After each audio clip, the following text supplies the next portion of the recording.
What kind of car are you working on? The car we're working on is a Nissan You gotta look at the camera. Pathfinder. What year? What? 2006. 2006. And what we doing to it? We are fixing the engine. No, we're putting the fan clutch in. Say we're putting the fan clutch in. We're putting the fan clutch in. And the belt. And the belt. And the thermostat. And the thermostat.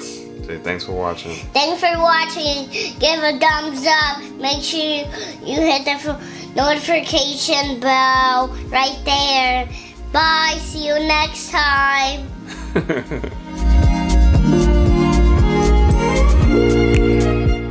There's two bolts that go there, two 10 millimeters. They're missing. Make sure you take them out before you attempt to take the air intake tube up, or you'll break that air intake tube and possibly cause some leaks. So don't forget those two bolts.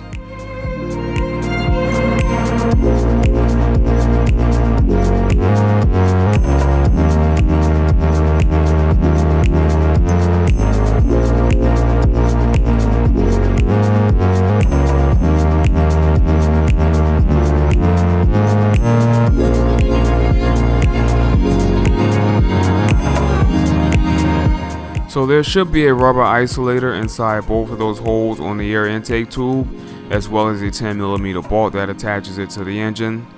This vehicle, however, does not have them because someone decided not to put them back. So just make sure you don't forget to remove those two bolts and put them back when you're done.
Alright, so it's pretty difficult to get a good shot of the wiring harness that is attached to the fan shroud and the cooler hoses that rest on the side of the fan shroud. However, you do need to undo the 2 or 3 items in that area that is attached to the fan shroud before attempting to pull it out. You can remove the battery, and it will make removing those items over there a little easier, so I suggest that you probably remove the battery and get those 3 items out of the way.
There are a total of 4 nuts that hold the radiator fan onto the water pump.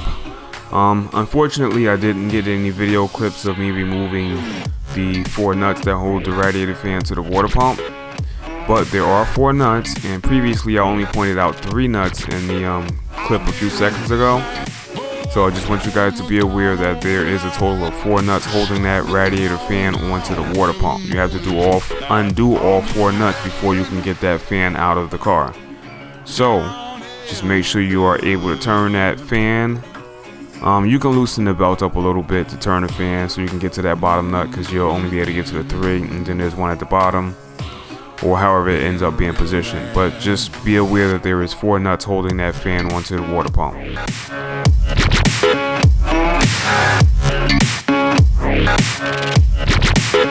I've been a real bad boy on the town all night. Starting to calm down in the morning light. I'm in the rain, down in the good, down in the good, down in the good, down in the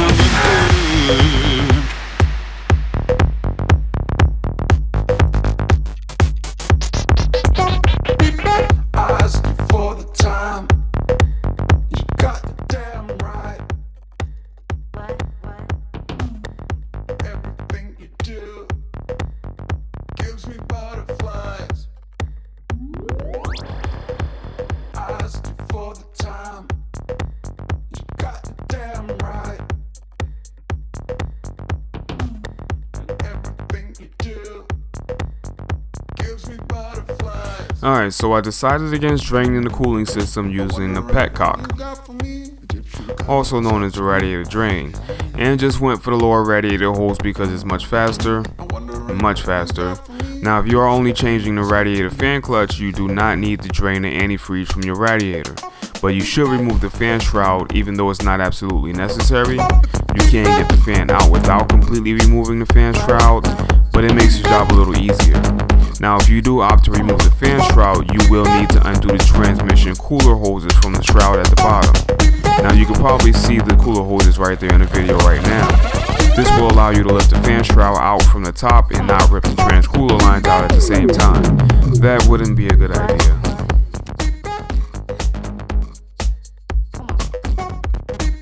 I asked you for the time. You got the damn right. What? Everything you do gives me butterflies. I asked you for the time. You got the damn So make sure you right. remove the upper radiator hose before attempting to remove the fan shroud. If you don't remove the upper radiator hose first, you probably won't be able to get the fan shroud out. But doing so, it should become pretty obvious that the upper radiator hose need to be removed. So let's do that, and let's get the fan shroud out.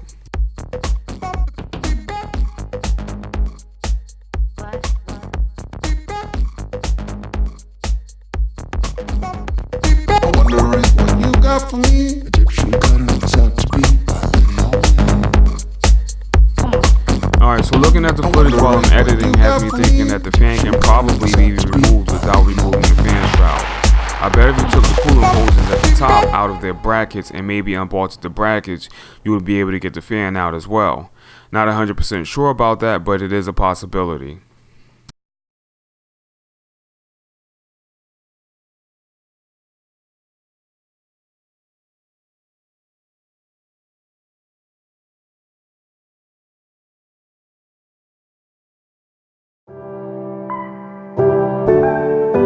Those are the 3 10mm bolts that hold the thermostat housing onto the engine, and those are the 3 bolts that you need to remove.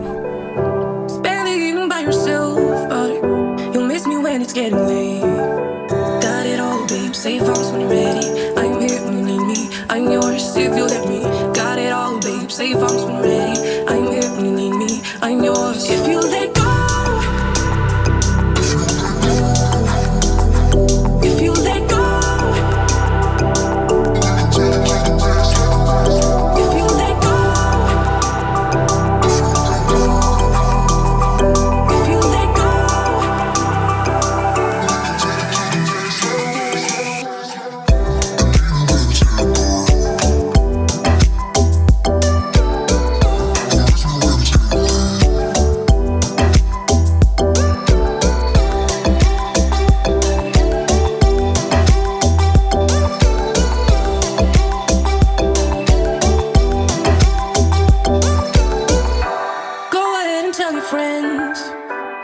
work it out, but it won't end.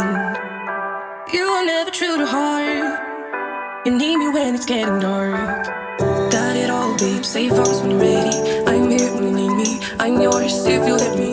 Got it all, babe. Safe house when you're ready. I'm here when you need me. I'm yours if you let go.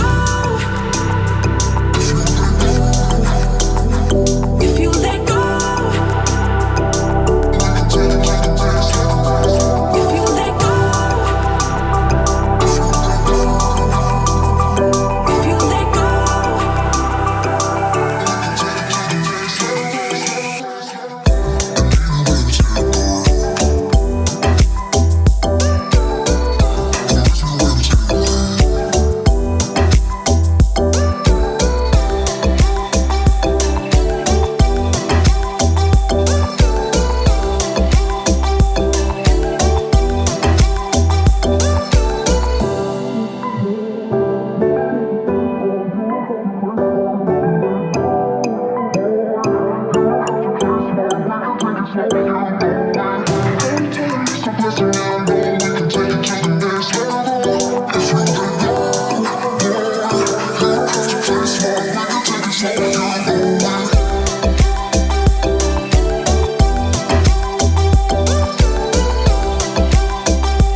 Alright, so before you take the belt off, it's a good idea to just sketch out a diagram of the belt routing so you don't have to search online for it later, or you can pause the video and take a screenshot of my diagram. Either way, whatever you want to do. There's the routing right there. You can pause it right now, take your screenshot.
These locking hose clamp pliers come in handy, especially for larger hose clamps like on the radiator hoses. You can pick a set of these up from Amazon. Pretty much any brand will do. They are not one of those tools where having the absolute best quality matters, because at the end of the day, they are just hose clamp pliers, and I personally don't see the value in spending a fortune on them. I did include links in the description for a decent set at a reasonable price, so be sure to check those links out.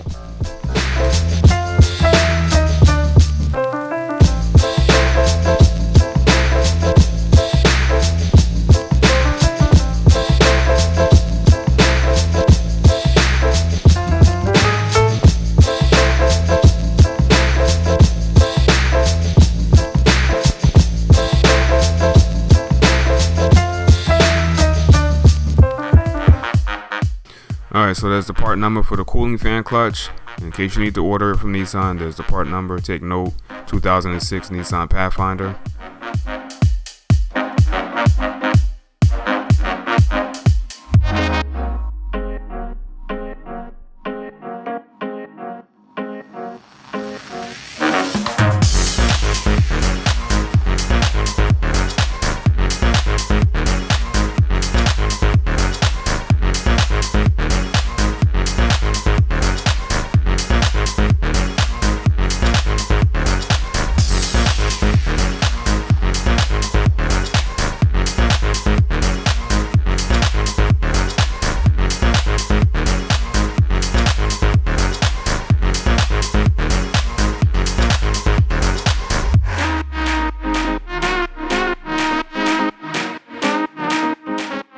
So after you get the fan situated on the water pump studs, and maybe even put a nut on to keep it from falling off and getting in your way, you want to make certain that the bottom of the fan shroud is seated on the two support tabs on the radiator shown in the video right now before you bolt it up to the radiator assembly.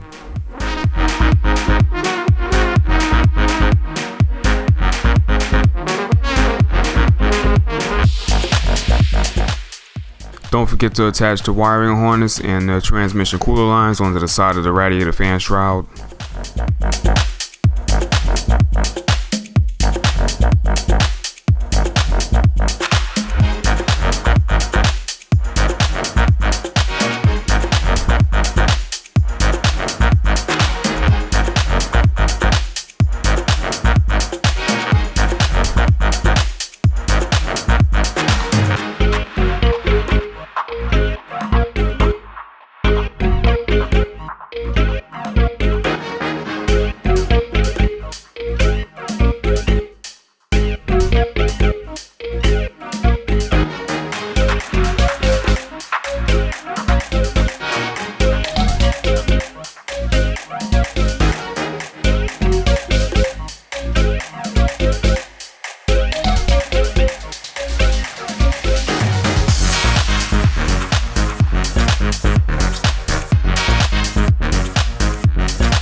Alright, be certain that all three tabs in the upper part of the airbox is seated fully and that you are not using a cheap air filter that does not fit the airbox properly.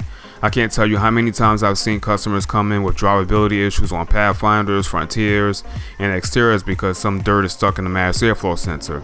Almost always it's because of a cheap air filter and or airbox not being fully seated. Yes, it's a little tricky to put together correctly, but it's cheaper than paying me to fix it after your car starts running like crap. So just make sure that your airbox is seated correctly and you won't have any issues.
This is the Uview 550-500 Airlift 2 cooling system refiller. The airlift essentially does what it says in its name and lifts the air out of the cooling system by putting the cooling system into a vacuum and siphoning coolant without introducing any unwanted air pockets. Air pockets are the reason you are told that cooling systems need to be bled during a drain and fill service or for any type of work that involves coolant removal and replacement. The airlift eliminates the time-consuming process and gets all the air out at the same time it is filling the system, which takes only about, well, how long did it take me to do on the video? Let's find out.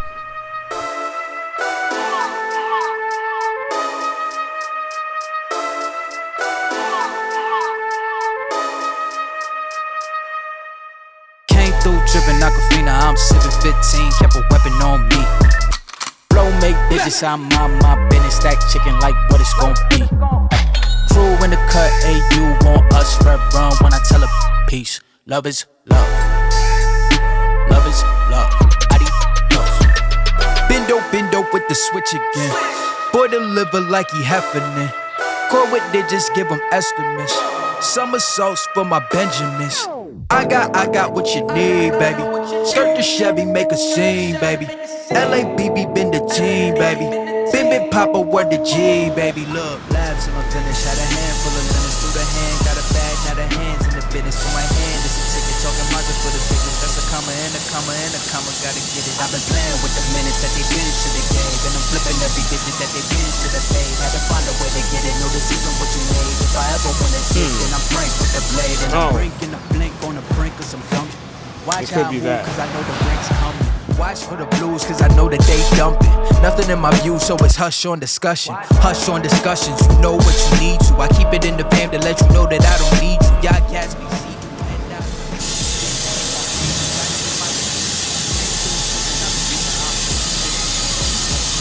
Alright, we got some movement now.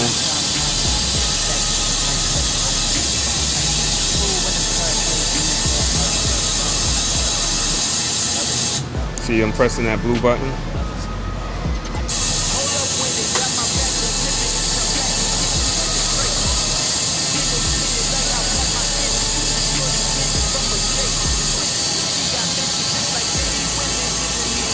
We're going into the green. The idea is to get it into the green. Man, this hurts. That button is hard to press.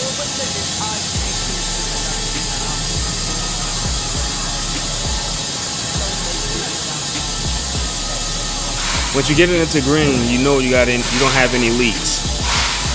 There's leak tests, and it bleeds the system at the same time, saving you time and aggravation. Look at the holes. Collapsed. The upper radiator holes.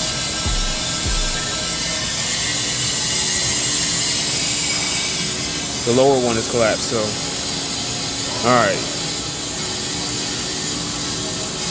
So, I wish I had another hand. I'm gonna open this up, this valve here, and watch it suck the fluid in. Make sure that it doesn't suck any air. It's gonna suck all of that fluid out. You can see it coming up through the holes. So make sure that that thing is fully submerged inside your fresh antifreeze tank.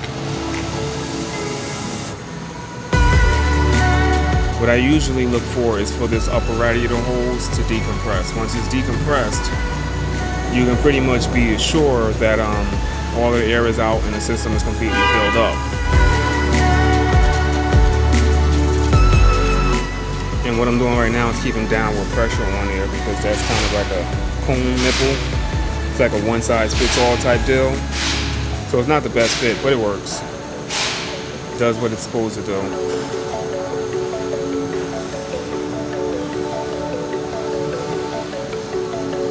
Yeah, my hand is getting a little shaky.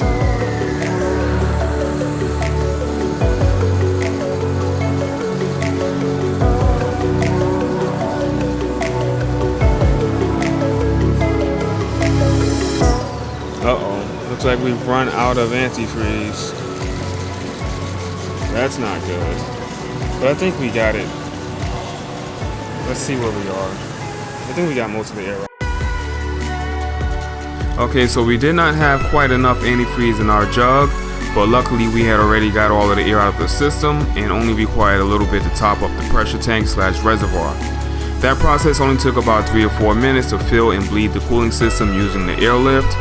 We had heat in the car within 10 minutes, which tells me that there is no air trapped. Yeah, we're done here. Hakeem with AutoFix Pal, thanks for watching. Be sure to subscribe, like, and comment. Subscribe, like, and comment.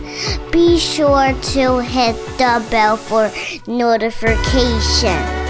Thanks for watching. Bye.